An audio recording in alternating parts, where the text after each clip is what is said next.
नमस्कार दोस्तों, स्वागत है आप सभी लोगों का स्टडी क्लोज पर। दोस्तों, रिसेंटली जगदीप धनखड़ ने अपने पद से इस्तीफा दिया और पद से इस्तीफा इतना अचानक दिया कि हमारे देश के अंदर सभी समाचार पत्र इसको कवर करते हैं। यहां तक कि हर व्यक्ति के जबान पर यह एक सवाल उठता है कि आखिरकार जगदीप धनखड़ ने अपने पद से इस्तीफा क्यों दिया। क्या यह बीजेपी की आंतरिक कलह है या फिर जगदीप धनखड़ ने अपनी मर्जी से इस्तीफा दिया है? क्या जगदीप धनखड़ की कोई बात नहीं मानी जा रही थी जिसको जगदीप धनखड़ लेकर अड़े हुए थे और वो बात लेकर इतना ज्यादा तूल पकड़ गई थी कि उसको अपने ईगो पर ले लिया और जगदीप धनखड़ ने अपने पद से इस्तीफा दे दिया। मानसून सत्र सदन का अभी चल ही रहा था कि पहले दिन ही एक सबसे महत्वपूर्ण प्रस्ताव पेश किया जाना था और वो था जस्टिस वर्मा का इस्तीफा, मतलब महाभियोग की प्रक्रिया जो है वो शुरू होनी थी। लेकिन उससे पहले ही उपराष्ट्रपति जगदीप धनखड़ ने अपने पद से इस्तीफा दे दिया। आप लोगों ने जस्टिस वर्मा का नाम सुना होगा हाल ही के अंदर। आप लोगों को फरवरी का वो किस्सा पता होगा जिस समय एक जज के घर पर लगभग 15 करोड़ रुपए नगद पाए जाते हैं। लेकिन उस समय आश्चर्य की बात तो ये थी कि लगभग एक महीना बीत जाता है लेकिन फिर भी पुलिस एफआईआर दर्ज नहीं करती है। यहां तक कि समाचार पत्रों के अंदर भी खुलासा नहीं होता है। जगदीप धनखड़ इस बात को लेकर सबसे पहले जिक्र करने वाले व्यक्ति थे कि जस्टिस वर्मा के घर पर जो कैश पाया गया है वो आखिरकार आया कहां से है, किस व्यक्ति को वो जाना था और किस व्यक्ति के द्वारा दिया गया था, या ये किसी जस्टिस को कॉम्प्रोमाइज करने की एक रकम अदा की गई थी। इस बात को लेकर जगदीप धनखड़ ने अपने कई सेशंस के अंदर यह बताया था कि आखिरकार उनके ऊपर कार्रवाई क्यों नहीं की जा रही है। फिर यह मामला सुप्रीम कोर्ट के अंदर पहुंचता है और सुप्रीम कोर्ट में पहुंचने के बाद यह डिसाइड होता है कि आखिरकार महाभियोग लाया जा सकता है। और सदन की कार्रवाई के तहत पहला दिन ही वो था जिस दिन मानसून सत्र का पहला दिन था और उस दिन ही महाभियोग का प्रस्ताव पेश किया जाना था। लेकिन उससे पहले ही उपराष्ट्रपति जगदीप धनखड़ ने अपने पद से इस्तीफा दे दिया एज अकॉर्डिंग टू आर्टिकल 67(2). हम लोग जब इंडियन कॉन्स्टिट्यूशन को पढ़ते हैं तो हमारे इंडियन कॉन्स्टिट्यूशन के अंदर आर्टिकल 63 से लेकर 71 तक उपराष्ट्रपति का जिक्र होता है। जब हम लोग आर्टिकल 63 को पढ़ते हैं तो उसमें कहते हैं कि भारत का एक उपराष्ट्रपति होगा। आप लोगों ने राष्ट्रपति के बारे में पढ़ा होगा। राष्ट्रपति के लिए आर्टिकल 52 से शुरू होता है और वहीं पर उपराष्ट्रपति के लिए आर्टिकल 63 से शुरू होता है। तो उपराष्ट्रपति अपने पद पर इस्तीफा देते हैं और आर्टिकल 67 के तहत ऐसा देखने को मिलता है। ये एक फोटोग्राफ जो है वो काफी वायरल हो रही है, मतलब पूरा का पूरा वीडियो था जिसमें जगदीप धनखड़ एक सांसद के कंधे पर हाथ रखते हुए नजर आ रहे हैं। ये जो नजारा आप लोग देख रहे हैं ये कुमाऊं यूनिवर्सिटी का है जो कि नैनीताल के अंदर स्थित है। यहां पर इस यूनिवर्सिटी का एक कॉन्वोकेशन प्रोग्राम था जिसके अंदर जगदीप धनखड़ की तबीयत बिगड़ती है और उसके बाद में इनको एम्स के अंदर जो छल्ले होते हैं वो भी इनको डाले जाते हैं, मतलब तबीयत काफी बिगड़ जाती है। उस समय भी डॉक्टर्स ने ये कहा था कि आप जो है वो अभी आराम कीजिए, आपको ज्यादा काम करने की आवश्यकता नहीं है। और वहीं से एक सवाल खड़ा हो जाता है कि अगर मार्च के अंदर ऐसा हुआ था तो आज तक इन्होंने इस्तीफा क्यों नहीं दिया, इतनी देरी क्यों लगा दी और आखिरकार मानसून सत्र के पहले ही सेशन के अंदर आकर ये अचानक से अपना रेजिग्नेशन जो है वो सौंप देते हैं। तो हम लोग बड़ा विस्तार से बात करेंगे कि आखिरकार इसके पीछे क्या कारण रहे हैं। मैं आप लोगों को 4 महत्वपूर्ण कारण बताऊंगा, उनमें से एक कारण आप अपने अनुसार अपनी मानसिक स्थिति के, मतलब अपनी बौद्धिक क्षमता के आधार पर उसमें से एक विकल्प को चूज कर लीजिएगा। दोस्तों, हाल ही में हमने डीप वर्क का एक कोर्स लॉन्च किया है जिसमें फोकस रहेगा आपके फोकस के ऊपर, मतलब पावर ऑफ फोकस। आप लोग हमेशा ये कहते हैं कि हमारे जीवन के अंदर डिस्ट्रैक्शन काफी है क्योंकि आपके जीवन के अंदर सोशल मीडिया आज इतना ज्यादा अंदर तक आ चुका है कि आप जब भी खाली बैठे हुए होते हैं तो YouTube के शॉर्ट्स देखने लगते हैं, आप Instagram की रील्स देखने लगते हैं और वही एक डिस्ट्रैक्शन का सबसे बड़ा कारण है। इससे पहले हमने 100 डेज का हार्ड चैलेंज लिया था और 75 डेज का हार्ड चैलेंज लिया था जो कि आपको एडिक्शन से बचा रहा था। लेकिन अब आपकी लाइफ को ग्रो करने की बारी है, इसीलिए हम लोग डीप वर्क का एक कोर्स शुरू कर रहे हैं 1 अगस्त से। अगर आप लोग 1 अगस्त से पहले इस कोर्स को लेते हैं तो आप लोगों को ये कोर्स 400 रुपीज में रहेगा। आप लोगों को फोकस कूपन कोड यूज करना है जिसकी मदद से आप लोगों को मैं 30 टेक्निक्स बताऊंगा। रोजाना लाइव सेशन होगा और उसमें हम लोग एक टेक्निक के बारे में डेली डिस्कस करेंगे। आप लोग चाहें तो इसको 75 डेज के हार्ड चैलेंज के पैरेलल लेके चल सकते हैं, मतलब एक तरफ एडिक्शन से दूर और दूसरी तरफ लाइफ के अंदर ग्रो करने के लिए भी आप लोग टेक्निक सीख रहे हैं। आप लोग मुझे टेलीग्राम पर और इंस्टाग्राम पर जरूर ज्वाइन कर लीजिएगा। चलिए बात करते हैं बड़ा विस्तार से कि आखिरकार बीजेपी के आगे क्या प्लान्स हो सकते हैं। लेकिन सबसे पहले कि आखिरकार जगदीप धनखड़ ने अपने पद से इस्तीफा दिया तो इसका एक संवैधानिक आधार हम लोग देख लेते हैं। तो बीजेपी ने हाल ही के अंदर यानी कि अनएक्सपेक्टेड तरीके से अभी हाल ही में वाइस प्रेसिडेंट का ये जो इस्तीफा है जिसको एग्जिट कहा जा रहा है, इसको स्वीकार कर लिया है और गवर्नमेंट ने ये क्लियर कर दिया है कि जगदीप धनखड़ जो है वो अपना जो इस्तीफा है वो राष्ट्रपति को सौंप चुके हैं। ये पहली बार ऐसा हुआ है कि फर्स्ट हाई प्रोफाइल एक एग्जिट माना जा रहा है। इससे पहले वीवी गिरी ने भी, जो कि 1967 के समय उपराष्ट्रपति थे, उन्होंने राष्ट्रपति का चुनाव लड़ने के लिए अपने पद से इस्तीफा दिया था। तो ऐसे कई बार, मतलब 3 बार ऐसा हुआ है। भैरव सिंह शेखावत ने भी ऐसा किया था। तो उपराष्ट्रपति का जो है पद छोड़ते हुए राष्ट्रपति का चुनाव लड़ने के लिए उन्होंने अपने पद से इस्तीफा दिया था। पहला और प्राइमरी रीजन बताया जा रहा है कि उनको हेल्थ रीजंस थे। जैसे कि मैंने अभी आप लोगों को फोटोग्राफ्स के अंदर दिखाया था कि कुमाऊं जो यूनिवर्सिटी है उत्तराखंड के अंदर, वहां पर वो पार्टिसिपेट करते हैं और प्रोग्राम जैसे ही खत्म होता है उसके बाद में उनको एक सीने में दर्द जो है वो चालू हो जाता है। और फिर आज आप देखिए कि मानसून सेशन के पहले ही दिन जो है वो अपने पद से रेजिग्नेशन दे देते हैं। अब बात है जस्टिस वर्मा की। दोस्तों, जस्टिस वर्मा आप लोग को याद होगा, जस्टिस वर्मा का जो केस था, उस केस के पैनल को चूज करने की जिम्मेदारी जगदीप धनखड़ की थी। उस पैनल के अंदर 3 व्यक्ति जो कि बहुत मनोनीत व्यक्ति होते हैं, मतलब बहुत ही प्रेस्टिजियस इलीट पर्सन वो होते हैं, उनको चूज करने की जिम्मेदारी जगदीप धनखड़ के ऊपर थी। लेकिन जस्टिस वर्मा का केस जो है वो ये मान के चलिए कि बड़ी सुर्खियां बटोर रहा था। अभी हाल ही में आप लोगों ने इस केस के अंदर देखा होगा। अब एक्चुअली में क्या है, सबसे पहले देखिए आर्टिकल 67 क्या है। आर्टिकल 67A के तहत ही जगदीप धनखड़ ने अपने पद से इस्तीफा दिया है, क्योंकि जब भी हम लोग उपराष्ट्रपति के लिए आर्टिकल पढ़ते हैं तो 63 से लेकर 71 तक उपराष्ट्रपति के आर्टिकल आते हैं। उपराष्ट्रपति को चुनाव करने के लिए, यानी कि सीधे तौर पर हम लोग उपराष्ट्रपति का चुनाव तो करते हैं, लेकिन उनको काम करने के तौर पर राज्यसभा का सभापति बनाते हैं। तो उपराष्ट्रपति के बारे में ऐसा कहा जाता है कि सदन के ऐसे अध्यक्ष जो कि उस सदन के अध्यक्ष यानी कि सदस्य ही नहीं है। तो राज्यसभा के जो सभापति होते हैं वो कभी भी राज्यसभा के सदस्य ही नहीं होते हैं। ये बात आप लोग ध्यान में रखिएगा एग्जाम के पॉइंट ऑफ व्यू से।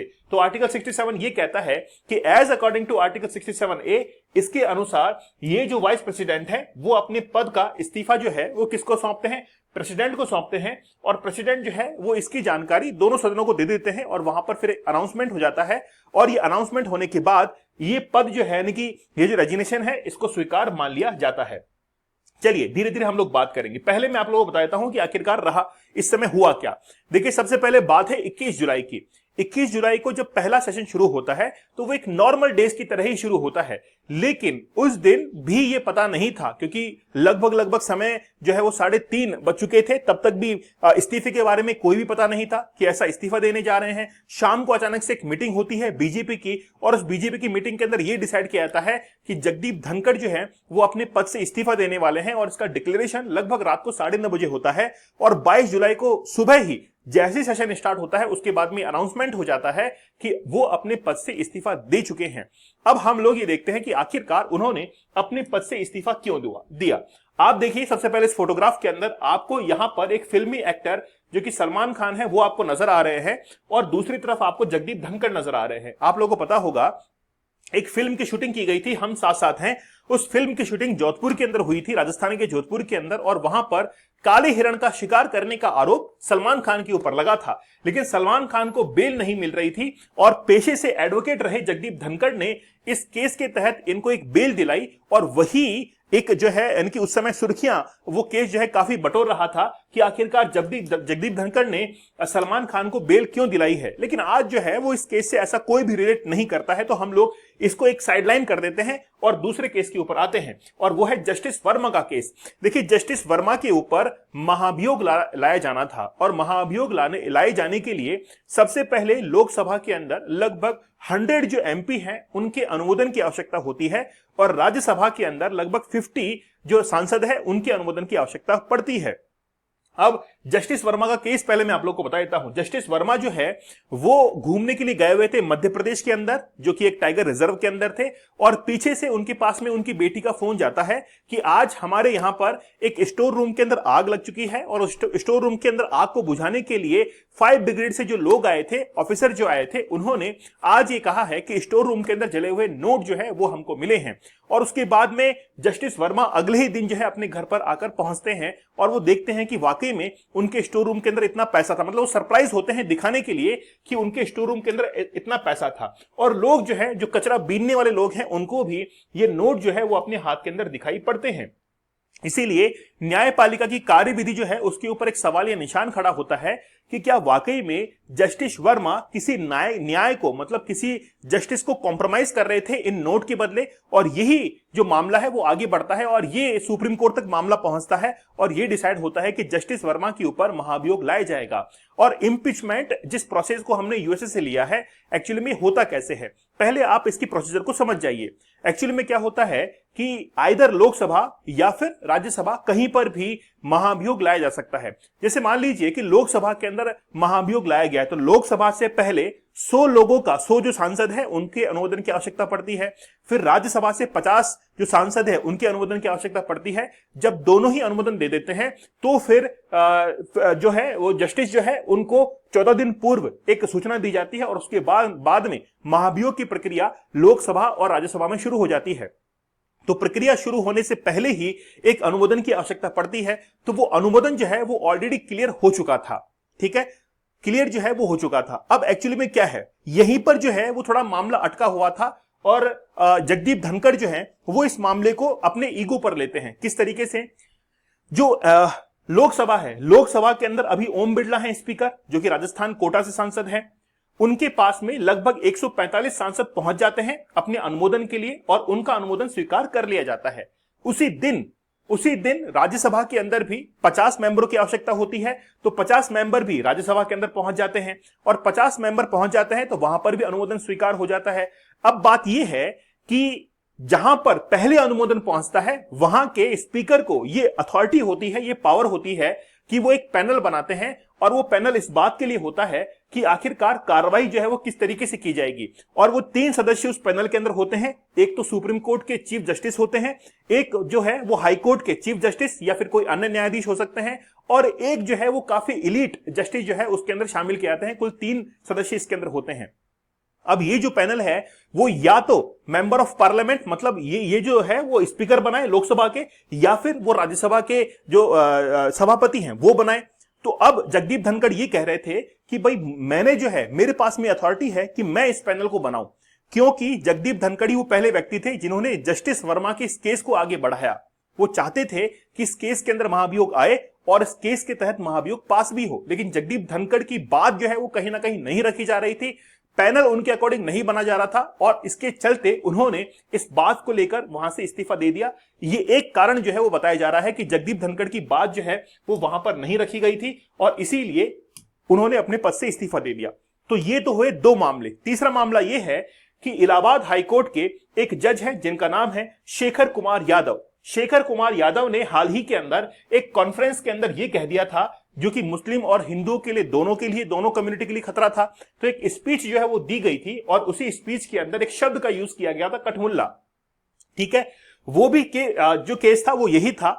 यहां पर जो है वो जगदीप धनखड़ ये चाहते थे कि इनके खिलाफ महाभियोग आए, मतलब इनको जो है अपने पद से हटाया जाए। अब बात यह है कि जगदीप धनखड़ जो कि बीजेपी की तरफ जो है वो बोलने चाहिए, क्योंकि पहले बीजेपी से सांसद हैं ये और सांसद के बाद में उपराष्ट्रपति बने हैं। लेकिन कहीं ना कहीं जैसे राज्यसभा के अंदर जब जस्टिस वर्मा का केस आया तो वहां पर एक भी ऐसा सांसद नहीं था जो कि बीजेपी का हो, सभी सांसद कांग्रेस से थे और उसी प्रस्ताव को जगदीप धनखड़ स्वीकार करने वाले थे। इस बात से बीजेपी डर जाती है कि यार हमारे ना रहते हुए भी जगदीप धनखड़ अगर इस प्रस्ताव को स्वीकार करते हैं तो कहीं ना कहीं प्रॉब्लम हो सकती है। ठीक ऐसा ही इसी केस के अंदर यह भी था कि यहां पर जगदीप धनखड़ इनको यहां से अपने पद से हटाना चाह रहे थे, लेकिन बीजेपी ऐसा नहीं चाह रही थी। इसके चलते जगदीप धनखड़ जो है वो कहीं ना कहीं विवादों के अंदर उलझ रहे थे। एक चौथा जो है वो ये भी था कि नीतीश कुमार जो है, जो कि बिहार के अंदर एक अच्छी पकड़ रखते हैं, बिहार से ये अब मुख्यमंत्री जो है वो बनने वाले थे। अब बात यह है कि बिहार के अंदर जो इलेक्शंस थे वहां पर इनकी जीत निश्चित थी। बीजेपी ये चाहती थी कि वो अपना वर्चस्व जो है वो बिहार के अंदर बनाए, इसलिए जगदीप धनखड़ का इस्तीफा स्वीकार करते हुए नीतीश कुमार को अगर उपराष्ट्रपति बना दिया जाता है तो फिर बिहार की राजनीति के अंदर एंट्रेंस जो है वो मिल सकती है बीजेपी को और वहां पर अपना मुख्यमंत्री तैनात कर सकती है। इसलिए ये कयास भी लगाए जा रहे थे कि नीतीश कुमार को कहीं ना कहीं उपराष्ट्रपति बनाने के लिए जगदीप धनखड़ से इस्तीफा मांगा गया और जो है जगदीप धनखड़ ने अपना इस्तीफा दे दिया। तो ये जो पूरा प्रोसीजर है ये आप लोगों को समझ में आएगा। इसमें सबसे स्ट्रांग पॉइंट ये है जस्टिस वर्मा वाला केस, कि जस्टिस वर्मा के अंदर जो पैनल गठित किया जाना था वो कहीं ना कहीं उसकी जो पावर थी वो जगदीप धनखड़ से छीनी जा रही थी। मतलब जगदीप धनखड़ ये कह रहे थे कि पैनल जो है वो मेरे अनुसार होना चाहिए, और ऐसा नहीं हो रहा था, और उसके चलते उन्होंने अपने पद से इस्तीफा दिया। लेकिन जो इस्तीफे के अंदर लिखा गया है वो तो ये है कि स्वास्थ्य कारणों से अपना इस्तीफा जगदीप धनखड़ ने दिया है। ठीक है, तो ये बात जो है वो आप लोग को अच्छे से समझ लेनी है। अच्छा, अब देखिए कि वाइस प्रेसिडेंट जो है वो आखिरकार इलेक्ट कैसे होते हैं। वाइस प्रेसिडेंशियल इलेक्शन एक्ट जो है वो 1952 के अंदर बनाया गया था, जिसमें आपकी एज जो है 35 ईयर्स होनी चाहिए, राज्यसभा का सांसद बनने की योग्यता होनी चाहिए, सिटीजन आप होने चाहिए, तब जाकर आप जो है नॉमिनेट हो सकते हैं उपराष्ट्रपति पद के लिए। और उसमें 20 MP जो है लोकसभा से और 20 MP जो है राज्यसभा से, वो आपके पक्ष में ये मत दें कि हाँ ये व्यक्ति जो है वो राष्ट्रपति उपराष्ट्रपति बन सकता है, और तब जाकर इलेक्शंस होते हैं। इलेक्शंस के अंदर क्या होता है कि राज्यसभा के अंदर तो आपके पास में होना ही चाहिए मेजोरिटी, है ना। ठीक है, इस तरीके से तो आपको बेसिकली ये समझ लेना है। लेकिन बात यह है कि आखिरकार जगदीप धनखड़ ने इस्तीफा क्यों दिया, आज ये बड़ा सुर्खी वाला विषय बना हुआ है कि या जगदीप धनखड़ जो है स्वास्थ्य कारणों से इस्तीफा दे रहे हैं या उनसे जबरन जो है वो इस्तीफा मांग लिया गया है। दोस्तों, हमारा डीप वर्क का ये जो कोर्स है द पावर ऑफ फोकस, इसको आप लोग जरूर लीजिएगा, क्योंकि ये आपको काफी बेनिफिट कर सकता है आपके फोकस को और कंसंट्रेशन को इंक्रीज करने में, और डिस्ट्रक्शन को काफी कम करने के अंदर। कूपन कोड आपको फोकस यूज करना है, जिससे आप लोग को 400 रुपीज में अवेलेबल हो जाएगा। साथ ही के अंदर आप लोग 75 डेज का हार्ड चैलेंज भी पैरेलल ले सकते हैं, ताकि आप लोग एक तरफ एडिक्शन से बाहर निकले और दूसरी तरफ अपनी लाइफ के अंदर ग्रो कर सके। आप लोग टेलीग्राम पर और इंस्टाग्राम पर मुझे ज्वाइन कर सकते हैं। तो मिलते हैं आप लोगों से अगले सेशन के अंदर। तब तक धन्यवाद, थैंक यू, जय हिंद।